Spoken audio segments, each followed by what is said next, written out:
पाकिस्तान ने इंडिया के 36 border areas की लोकेशन और मिलिट्री बेस पर अटैक करने की कोशिश की, लेकिन इंडिया के शानदार एयर डिफेंस सिस्टम ने इन सभी ड्रोन और मिसाइल्स को ऑलमोस्ट जमीन पर पहुंचने से पहले ही डिस्ट्रॉय कर दिया। इंडिया के एयर डिफेंस सिस्टम में मल्टीपल लेयर की सिक्योरिटी लगी हुई है। हम वन बाय वन बात करते हैं। सबसे पावरफुल इंडिया का एयर डिफेंस सिस्टम S-400 है, जो रसिया से हमने खरीदा है। इसमें लगे मिसाइल 400 किलोमीटर की दूरी तक के किसी भी मिसाइल, ड्रोन, फाइटर जेट को हवा में ही डिस्ट्रॉय करने में सक्षम है। और सबसे अच्छी बात यह मोबाइल एयर डिफेंस सिस्टम है, जिसको जरूरत के हिसाब से अलग अलग लोकेशन पर ट्रक की हेल्प से ले जाया जा सकता है। अब इस सिस्टम में मल्टीपल डिवाइसेस होती है। सबसे पहले काम होता है टारगेट को डिटेक्ट करना, जिसके लिए ट्रक पर माउंटेड यह रडार 600 किलोमीटर की रेडियस तक किसी भी ऑब्जेक्ट को डिटेक्ट कर सकता है। अब इसकी टेक्नोलॉजी इतनी एडवांस है कि यह इस रेंज में high speed jet, high altitude missile और गाइडेड क्रूज मिसाइल जो लो एल्टीट्यूड पर फ्लाई करती है, उनको भी यह 600 किलोमीटर की दूरी तक पकड़ लेता है।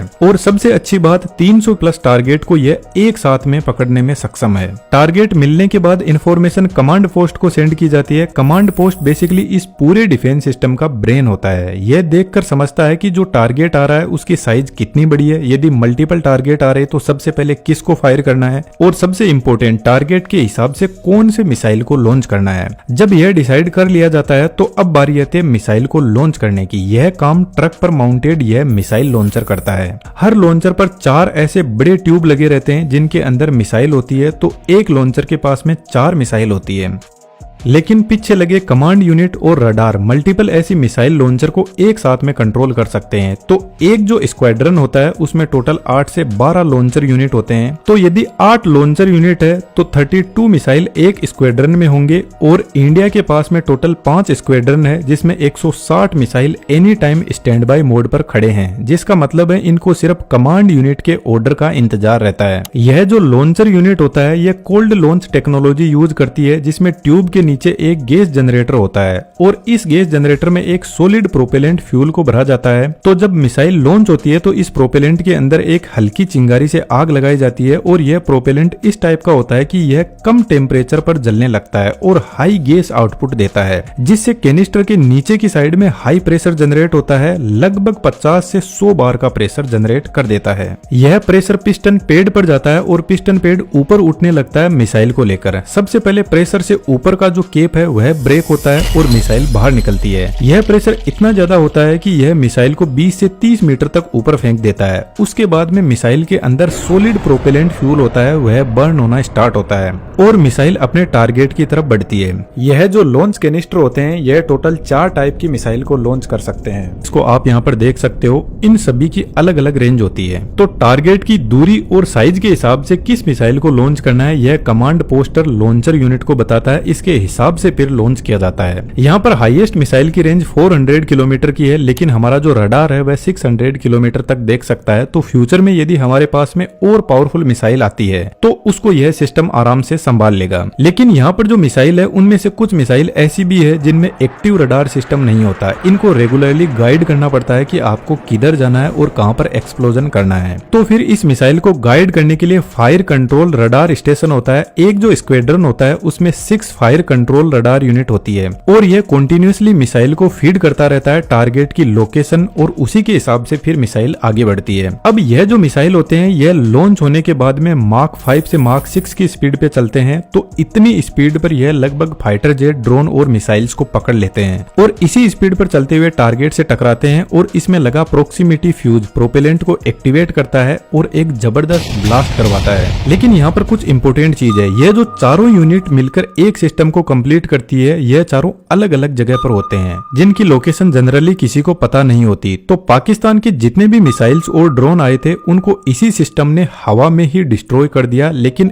एक बात सोचने की है, यदि मान लो कोई छोटा ड्रोन आ रहा है और उसको यदि हम मिसाइल से उड़ा रहे हैं तो यह कोई समझदारी वाली बात नहीं है, क्योंकि 5 रुपए की चीज पर 100 रुपए खर्च करना थोड़ा अनफेयर लगता है। तो फिर हमारी गवर्नमेंट ने और भी एयर डिफेंस सिस्टम की लेयर्स को इसमें ऐड किया, जिसमें सबसे पहले ऊपर नाम आता है आकाश एयर डिफेंस सिस्टम, और सबसे अच्छी बात यह है कि यह अपना सेल्फ मेड इंडिया का है, जिसको डीआरडीओ ने बनाया है, और यह सिस्टम 2007 से ही एक्टिव है। यह सिस्टम टोटल 3 मिसाइल्स यूज करता है और तीनों की आप रेंज देख सकते हो, जिसमें मैक्सिमम रेंज 70 किलोमीटर है। इस सिस्टम की स्पीड S-400 वाली मिसाइल से लगभग हाफ है, मार्क 2.5 तक। अब जो मिसाइल की वर्किंग होती है वह लगभग सभी की सेम ही होती है। मिसाइल के आगे के पोर्शन में इनका नेविगेशन सिस्टम और कंप्यूटर सिस्टम होता है, सेंटर में वॉरहेड होता है जो फाइनली टकराने के बाद में एक्सप्लोजन करता है, और लास्ट में सॉलिड प्रोपेलेंट मोटर होता है जो मिसाइल को आगे बढ़ाते हैं। अब ऐसे जो मिसाइल होते हैं जिनमें ऑन बोर्ड सीकर सिस्टम नहीं होता है, यह बेसिकली खुद से टारगेट को ट्रैक नहीं करते हैं। ग्राउंड से रडार इनको इन्फॉर्मेशन देता है कि आपको कहां और किधर जाना है। और इस चीज का इन मिसाइल्स को फायदा भी मिलता है कि यदि कोई जेमर सिस्टम लगा हुआ है तो वह इसके सिग्नल को ब्लॉक ही नहीं कर पाएगा, जिससे मिसाइल कंफ्यूज नहीं होगा और अच्छे से टारगेट को उड़ा पाएगा। अब यह जो सिस्टम होता है इसके पास में अपने रडार और कंट्रोल यूनिट होती है जो 25 किलोमीटर के एल्टीट्यूड तक टारगेट को हैंडल करता है।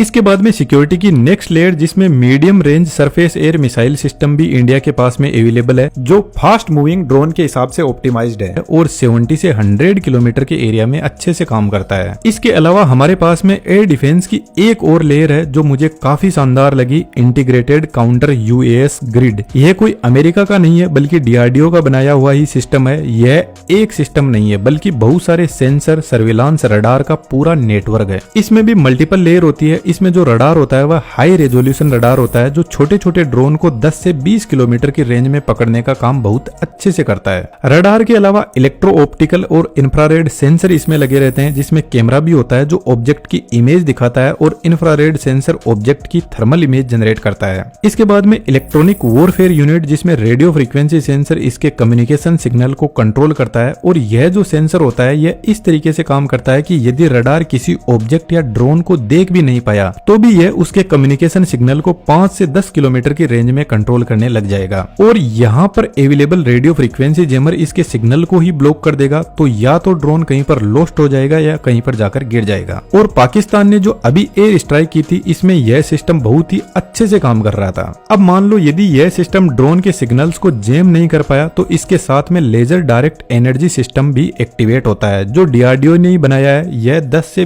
20 किलोवाट की पावर को काम में लेता है और ड्रोन के ऊपर हाई पावर लेजर छोड़ता है, जिससे वह हवा में ही जल जाता है। लेकिन इसकी रेंज सिर्फ 1 से 2 किलोमीटर है। यदि ड्रोन इससे ज्यादा दूरी पर है तो एंटी ड्रोन गन्स काम में लिए जाते हैं, जो बेसिकली एक नेट को हवा में फेंकती है जो ड्रोन को पकड़ के नीचे ले आती है। अब यदि टारगेट इस सिस्टम की रेंज से ही बाहर है तो इसके पास में अपने शॉर्ट रेंज मिसाइल भी होते हैं जो एकदम क्विकली ऑपरेट करते हैं। अब इस सिस्टम को भी कंट्रोल करने के लिए कमांड एंड कंट्रोल यूनिट होती है जो बेसिकली डिसाइड करता है कौन से सिस्टम को ऑपरेट करवाना है। इसके अलावा भी कुछ एयर डिफेंस सिस्टम अपने इंडिया में अवेलेबल है, लेकिन सबसे अच्छी बात यह है कि यह जितने भी सिस्टम अभी मैंने आपको एक्सप्लेन किए हैं यह सभी एक इंटीग्रेटेड एयर डिफेंस सिस्टम से जुड़े रहते हैं, जिससे यह आपस में एक दूसरे को इन्फॉर्मेशन शेयर करते हैं ताकि डिसाइड किया जा सके कि दुश्मन के किस ऑब्जेक्ट को कैसा ट्रीटमेंट देना है। आई होप दैट कि आपको सब कुछ क्लियर हुआ होगा। और भी ऐसी शानदार इन्फॉर्मेशन के लिए आप हमारे साथ में जुड़ सकते हो। जय हिंद, जय भारत।